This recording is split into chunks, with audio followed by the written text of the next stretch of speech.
আসসালামু আলাইকুম। আমাদের যাত্রা শুরু হলো খাগড়াছড়ি থেকে। সাজেক যেতে হলে চাই চাঁদের গাড়ি। শক্তপোক্ত এই গাড়িগুলো পাহাড়ি পথে চলাচলের জন্য বিশেষভাবে উপযোগী। গাড়িতে বসে শুরু হলো আমাদের হাসি ঠাট্টা, কারো ভয়, কারো উত্তেজনা, আবার কেউ বা মোবাইল বের করে লাইভ ভিডিও করতে ব্যস্ত। কিন্তু আসল মজা তখনই শুরু হলো যখন আমরা আঁকাবাঁকা পাহাড়ি পথে প্রবেশ করলাম। বন্ধু উঠে বলল, ভাই এই রাস্তা তো রোলার কোস্টারের চেয়েও ভয়ঙ্কর। আমি উঠে বললাম, চুপ করো, চালক যেন শুনেন না, ভয় পেয়ে যায়। একজন ভয় পেয়ে বলল, এমন রাস্তা জীবনে দেখি নাই। আরেকজন বলল, কোনো টানেল নাই, জাস্ট উপর থেকে পড়ে যাওয়ার সুযোগ বেশি। চাঁদের গাড়ি পাহাড়ের উঁচু নিচু পথ দিয়ে এগিয়ে চলল। রাস্তার এক পাশে গভীর খাদ, অন্য পাশে পাহাড়। মনে হচ্ছিল যদি একটুও চালক ভুল করে তবে আমরা সোজা খাদে পড়ে যাব।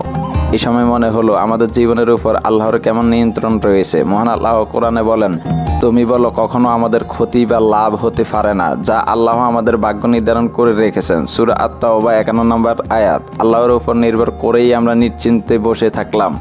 মনে মনে দোয়া পড়লাম, সুবহানাল্লাহি ওয়া বিহামদিহি সুবহানাল্লাহিল আযীম।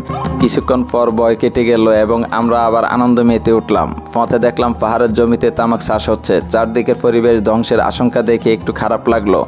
অথচ এই পাহাড়ি অঞ্চল এত সুন্দর এবং প্রাকৃতিক সম্পদে ভরপুর। রাসূলুল্লাহ সাল্লাল্লাহু আলাইহি সাল্লাম বলেছেন, যে ব্যক্তি একটি গাছ লাগায় এবং তার থেকে কোনো প্রাণী উপকৃত হয় সে সদগায়ে সওয়াব পায়।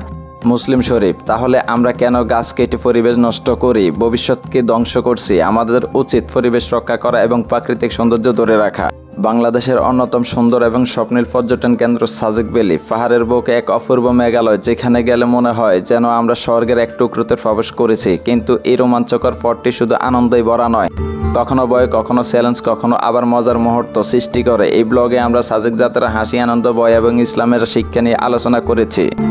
এই ভ্রমণ আমাদের শিখিয়েছে প্রকৃতির সৌন্দর্য কেবল ভোগের জন্য নয়, রক্ষা করার দায়িত্ব আমাদের। ভয় যতই থাকুক, আল্লাহর উপর ভরসা রাখলেই শান্তি পাওয়া যায়।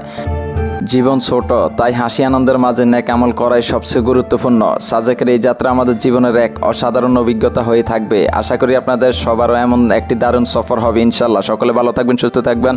আসসালামু আলাইকুম, টিল দেন, টাটা।